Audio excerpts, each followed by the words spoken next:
Monty and the Pharaoh. Duh. I'm having one time with Monty and the Pharaoh, and I'm going to put him in the crossface again, and he's going to go down right now. Yeah. There were a couple of times that Flair actually knocked on the door and was like, "Hey, dog, come out and play, come out and play." And you look through the peephole and you could tell like he's naked. You can't really see anything, but you can see like the blur. And Right. like, I am not going out there for nothing.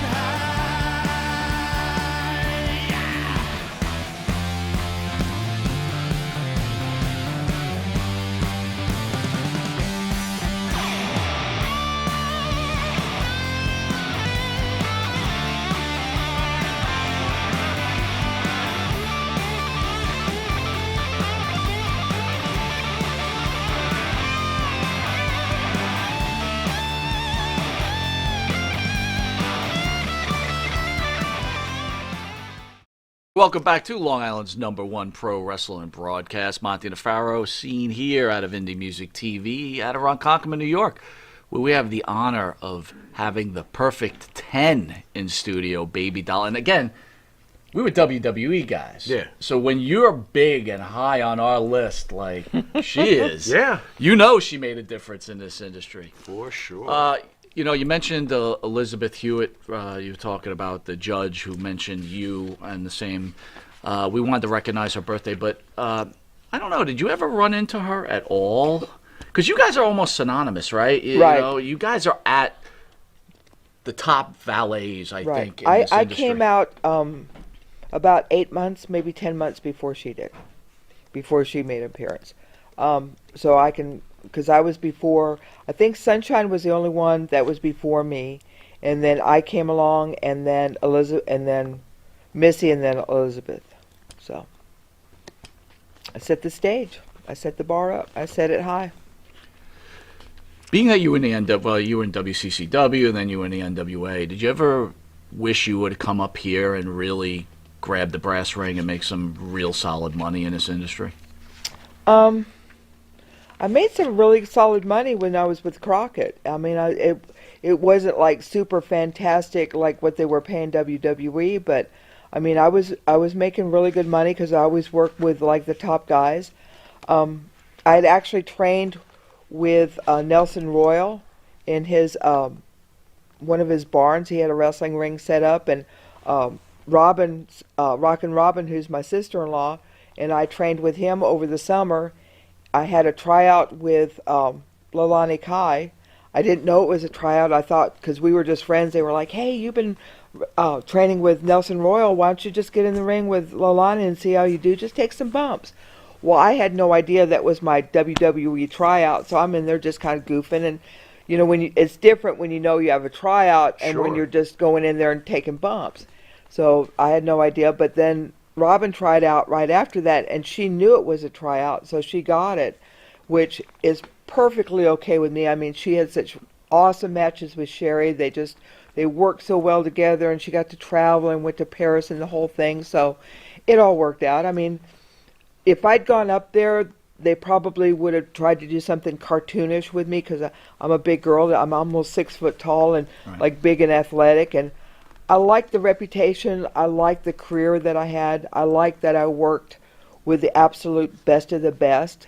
There was no, I don't think that you can look at this and go, "Oh, she missed this spot," or "This wasn't appropriate for her to do."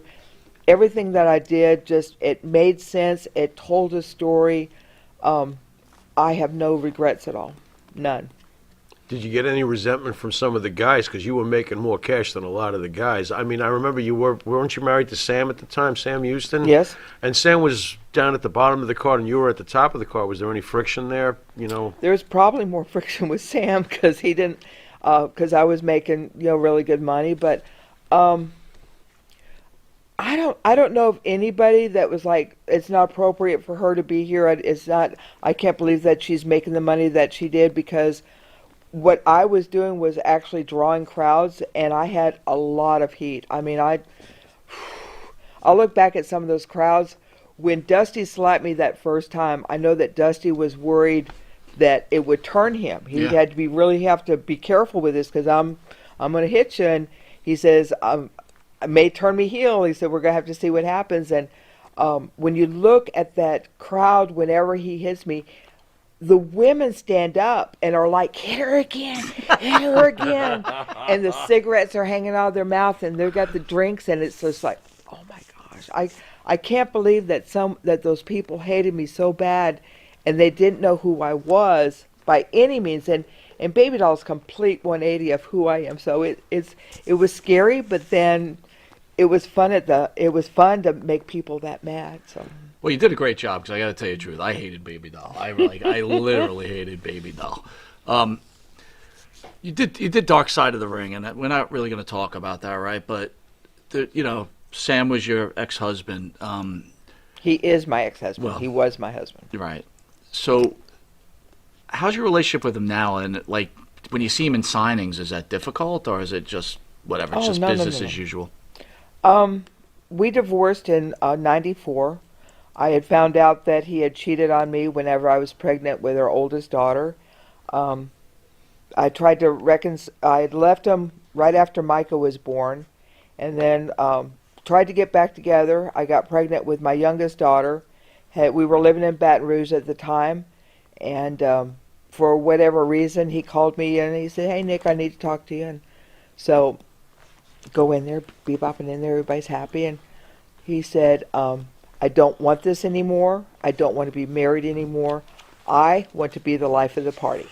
And he handed me $100 and a plane ticket, and I had to go back to Lubbock. I was pregnant. I had a 1-year-old on my hip. I had $100, and that was it. Oh, my God. And he proceeded to not pay child support, not really come and see the girls. And when he did come see the girls, he'd be like really drunk, and it was not good. And my dad actually one time had Sam had shown up for a birthday party or something, and we had told him, no, don't show up. This is, you're not going to just show up for parties and birthdays and Christmas. You're not going to be that type of dad. And sure enough, he's inappropriate. He showed up. So I called my dad. I was like, Sam just pulled up. What do I do? He said, stay in the house. I'll be right there. And my dad showed up, and he had a .45, and he pointed at Sam, and I couldn't hear what was saying, and you could see Sam kind of like, okay, and he backed up and he left. And we didn't see him for 11 years after that. He never called the girls. He never came by, nothing. He was gone.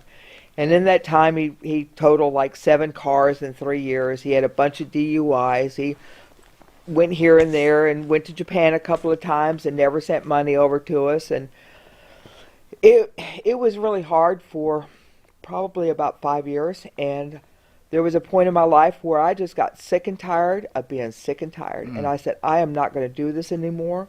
I'm not going to let that man have this much control over my life. I'm not going to feel this way. And ever since then, he can do whatever he wants to do, and I'm going to do whatever I want to do. And he did 5 years in jail for DUIs, and he's gotten remarried now, and his wife seems to be a really nice lady. And I don't hold any grudges. My husband now, Chad, is just like exes are exes for a reason, and he kind of thinks that we should be like totally separated and apart and the whole thing, but it doesn't bother me. Sam can do whatever he wants to, and good for him. I got to get this in. Is this the same Sam that was a Facebook friend of ours that became like this religious dude and unfriended us or something because our show was too? Is I that guess, the same? I don't know. Didn't he become Probably like, so. And then he's a representative of the high and mighty now, right? He sounds like it from the resume you just gave me. Not. Is this the same guy? I guess. I'm sorry. I hate to be this way, but that guy sucks. Anyway. Well, there's Sam, the godly man, and then there's Sam that you see behind the curtain, and he'll be cursing and smoking and doing all this stuff, and then say that, well, I've got to go to church since I'm doing this today. But that's not how church works. You gave up your career for Sam, right? I gave up my career because I was pregnant. Right. And I knew that if I had children, then I couldn't be a mom and I couldn't be Baby Doll at the same time. The first year that I worked with Tully, I only had 15 days off the whole year. Wow. So I was either going to be a really good mom or I was going to be Baby Doll. And I couldn't be a really good mom and be Baby Doll. So I wanted to be the Sunny Delight mom. I wanted to be the mom that all the kids came over the house and had snacks and treats. and I am a really good mom. So, and you I'm tell- proud of that. Out of everything I've done, and I've done some really cool stuff. Right. My kids are it. So can you tell us about your daughters? I have two. I have Micah Tyler and Michaela Joy. Micah is 30 and Michaela just turned 29. Smart girls, pretty girls, just, oh my gosh, you're going to make me cry. Like I said, I've done a lot of stuff, but man, God blessed me with them. They really did. And it was just their accomplishments. I love it that they come home from school and go, look, Mom, what I did. I loved it when we had thunderstorms in Lubbock and we'd go out and collect snails and they'd have the big snails all over their arms. They're just the joy of my life, and I'm so blessed. Timing is everything. Do you think that Baby Doll could have even existed in today's landscape the way society is, considering how Baby Doll was portrayed back in the 80s? Could you even do these things with a woman being struck or being fought No. over almost as if she's just an object at times It- from these beastly cavemen? You know, do you think that Well, you had the 80s where you had like myself and Missy and the thing. We had like our storylines here and it worked out perfectly. And then it graduated to ECW, like with Francine and the whole thing. And it just, everything took its step. I mean, I was at the right place at the right time. And Dusty had my character to work with. And he loved, like the development of it. So, no, it was perfect for that time, for that like 2 or 3 years that I got to work. That it was just perfect. Do you feel like your character has made women's wrestling what it is today? Oh, absolutely. Yeah, it was a stepping stone. It was just a graduation of what was going to come next. And which, women's wrestling has taken, I mean, on a personal basis, I enjoy women's wrestling much more than I do the men's wrestling, Right. for sure. Well, and then when you look, like my mom wrestled in the 50s. So, and when you think that, women in the 50s, she was one of the first ones to actually own her car and be able to travel across the country and had her own money and her own career, and that was like really unheard of in the like the 50s. I mean, a lot of women were starting to develop into that, but the freedom and the power that you have as a woman, to have those things in your own place to live and be able to travel and come and go as you wanted to, that was pretty cool when you look back. That was my mom, and she was so beautiful. She won like Marilyn Monroe look-alike contest, and very, very athletic. I've got a picture of her where she's got Jack Dempsey on her shoulders Wow. and is carrying them. And I had some big shoes to fill up, considering her career also.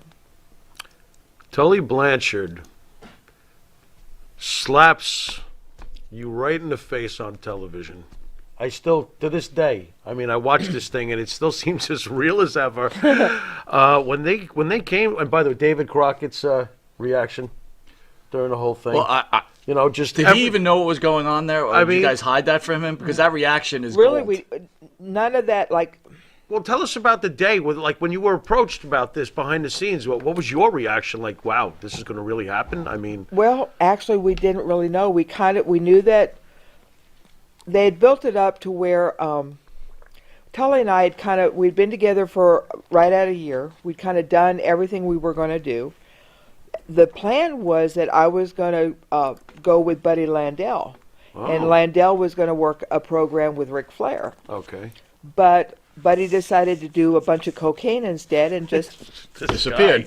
This guy. So it's another thing that worked in my favor, because that could have been a complete disaster.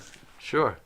So they're going to go over it, and Dusty thought, well, if we're not going to go this way, let's do the 180, and I'm going to put Doll with me. And Let everybody me was put kinda myself over. I got a better idea. But Dusty's it a worked genius. out. It worked out, though. Yeah. So we were kind of going over, like kind of the idea of what we were going to go through, and we had the plane ticket to Puerto Rico, and I had been gone for a little bit, and JJ, they were going to put JJ with Tully, so everything we had the premise of the promo going on, but everything that we talked about, there was no script, there was no going over it, there was no pre-rehearsal, the whole thing, it happened. So there was no lineup. Magic.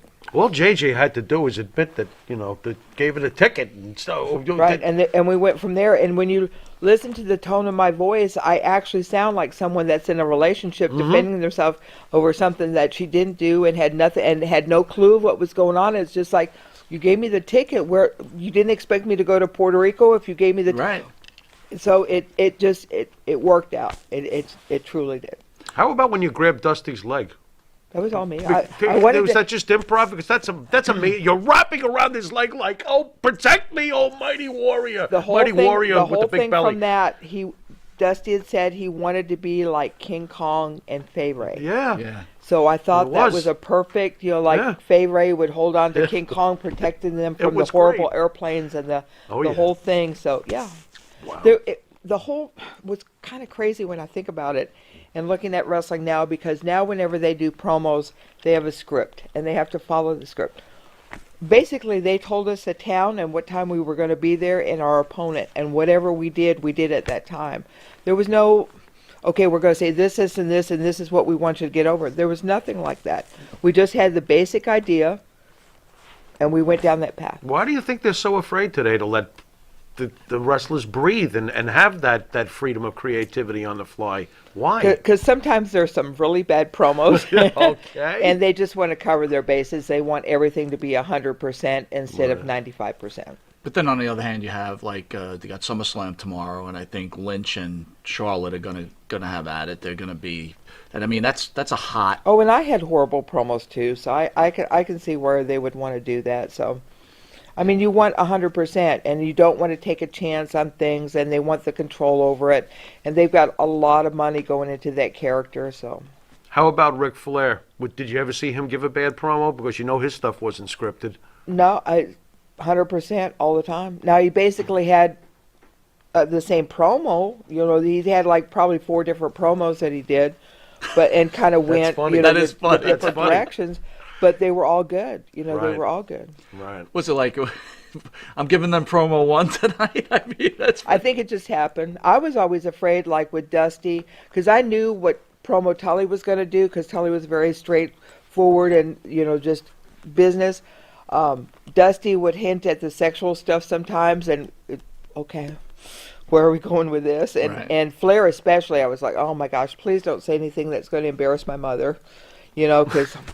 And then, like with my character, it almost made it seem like I was sleeping with everybody and I was a property of everybody. Well, that was the. I know, and then for me, I went to the hotel and hid and locked the door because I knew I had to drive 400 miles the next day. Right. So I knew I had to be sober, and if I drank, then I wasn't like pretty the next day. So Now, so how did you handle that? Because they, You didn't obviously. party with the boys, huh? I would go down and maybe have 1, maybe 2 drinks, and then it would be like, "Where's Baby Doll? Where did Doll go?" And I would vaporize, and then I would check in under different names. Jamie Bond, off the James Bond, I Nice. would Jamie do Jamie Bond. Bond to There you check go. in under, because you could check in under different names at that time. And Interesting. I would hide, and there were a couple of times that Flair actually knocked on the door and was like, "Hey, Doll, come out and play, and you look through the peephole and you could tell like he's naked. You can't really see anything, but you can see like the blur. And Right. like, I am not going out there for nothing. So speaking of that, Dark Side of the Ring, they talk about that plane ride from hell and what happened with those stewardess. What was your feelings about that whole thing? Okay. Come on now, don't clam up now. No, I'm not. She's just, getting the shotgun. She's cleaning it. She's What are you cleaning talking the- about? the way that women acted when the guys came to the building or the hotels, they should do a Dark Side of the Ring on that, because the Interesting. women were horrible. Now, how is a guy not supposed to act Right. like the whole thing if that's the way he's been encouraged to do for the past 20 years, and nobody has said no? Right. I don't. What sexual assault charges has Flair got against him? No, nothing. Nothing. Right. But when has anybody said, "Oh, that's inappropriate"? Never. So this one woman who got paid off for supposedly what happened is all of a sudden offended for something that happened like in 2002. Why hasn't she said anything since then? Sure. Like all of a sudden you get a camera in her face and it's like, "Oh, I can't believe this happened to me." You were right there. Right. Yeah, I'm sure that inappropriate things happened, but I don't think that it was as bad as what they made it seem. Thank God, I can swear on a Bible to this day, I never saw Ric Flair naked. So, I mean, if it's something's happening in front of you that you don't want to happen, turn around and go the other way. You know, don't go, oh my gosh, I can't believe he's doing this, and oh ha ha ha, oh don't do that. You know. So the Give me a break. wrestling ring rats are really no different than the rock and roll. Oh, they were horrible. Groupies. We were in, I believe it was Jacksonville, Florida. I remember it was Florida. And Flair, we're actually at the bar, like standing at the bar. And Flair's got 6, 7 beautiful girls around him, and they're drinking 6 and or having. 7. Not 1 or 2. When Flair says that there were 20,000 women, I could honestly say that the time span that I saw, probably true. Wow. So he's got like the girls all around him, and they're drinking and having fun. Well, this absolutely gorgeous, I mean, like model, the whole thing walks in the bar, and it's like all the lights turn on her, the smoke fades, the whole thing, and she saunters up to Flair. She looks at him, and she opens her shirt up. She said, "You like these?" Just open it up. Yep, just right there, tatas, the whole thing, and they were beautiful, and I'm like, oh my God. And Flair says, "I'll see y'all later," and dipped with her, and that was it. So, yeah, I mean, it was, women would actually lay down in front of him like they were next. So I guess if you get cake all the time, you want cake all the time, right? Yep. Who's going to say no? Are you willing to disclose at the height of your fame your annual salary? Ooh, wow. I think the best was 88,000. Okay. Which is not bad. That's good. Not bad, considering I didn't take a bump. Damn straight, yeah. I'll I take that drove. now. What are you The only talking problem was that they put me with Tully and Flair, and I had to stay at the same place as they did. But I had my room by myself. Now Tully might bunk up with Arn, and then Flair had the suite, which was getting picked up by Crockett. So I was running with the big boys, but I wasn't making big boy money. So that would be my only. You were complaint. such a catalyst. Did you not feel comfortable about saying, "Hey, I should be getting some more money here"? Okay, when you're making $3,000, $4,000, $5,000 a week, you're gonna go, "Oh, this isn't enough." They could find another girl. You know what I'm saying? I had that. Like, if I'm not, what am I going to complain about? You know, Right. I get it. It's I'm living the dream life. I knew this wasn't going to be my career. Although, you know, when I look at it, it could have been my career, but I never saw anything beyond that. I was having a good time. I could shop and go do stuff as much as I wanted to. I got the plane rides. I got get to ride on the private plane. I don't think it would have been appropriate for me to say, "Oh, this isn't enough." But I look back, I probably could have, but I also would have lost my job because I wasn't appreciative of what they were giving me. You're a beautiful, intelligent woman. You're with probably the hottest faction in the South at the time. Did they ever come on to you, any of them? Oh, And how were you able to, not fearing turning them down, like, because you just said afraid for your job, like you're happy with your money. Right. Do you feel the pressure like, oh man, I better sleep with Tully because maybe he'll get rid of Tully me? and I had the agreement on the very first, when we did the video where I come in on the Learjet and he meets me in the limo, we actually had the talk of like, this is it. This is business. It's not going to go any further. We have to do this because if it goes any other way, it'll destroy us and it'll destroy what's happening. And Tully was like, we're going to make some really good money. We need to keep it this way. Plus, Tully had a lot of girls. I mean, when they say Flair had 20,000, Tully had just as many. And, you know, he didn't have a girlfriend at the time. And that would have been so inappropriate and it didn't work. And I didn't want to do anything that would embarrass my family because my dad had the promotion back in Lubbock. He had like a stellar reputation, was a very good businessman. All the guys talked very favorably of him. I didn't want to be that girl that everybody knew. Plus, if I slept with one guy, then I'd have to go to another and then the other. I just didn't. Flair didn't attempt it? I mean, Flair's, you know. Oh, Flair knocked on the door a couple, but I bet. just never answered the Just door. never answered. There you Yeah. go. So you're Smart. you're Very close smart. with Tully. Did you feel like his drugs were getting out of control? And if they were, See, did you Tully try to really say didn't something? do that much. When at that time we were just so busy. I mean, yeah, he might have done a little bit, you know, there, and then he'd go look okay, is it? And he might have a little bit of cocaine in his chest. Or something.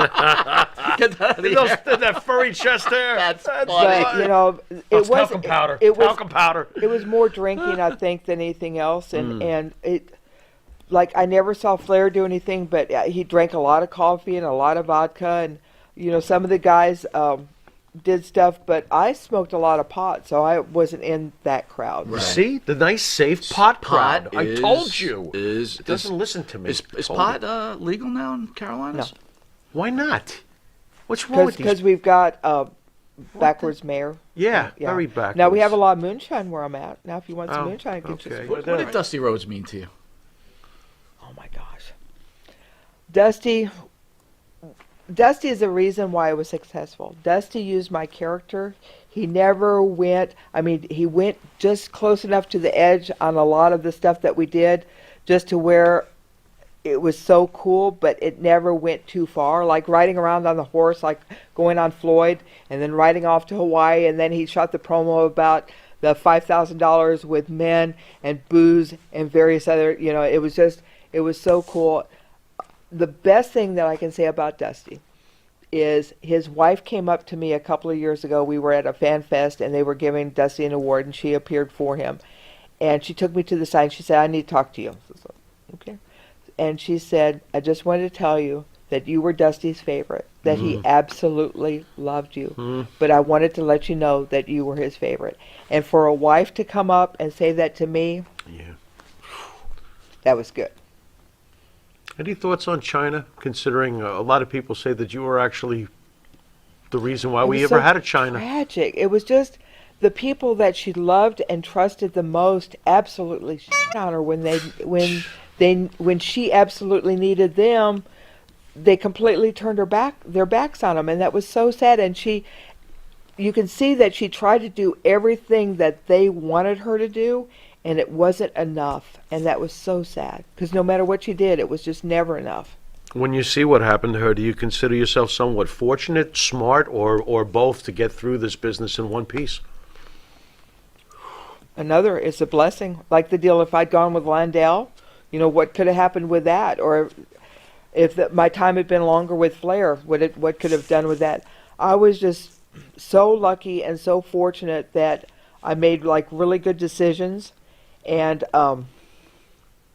it's just sad the way that it went with her. It really did, because she just trusted some people that should have done her a lot better than what they did.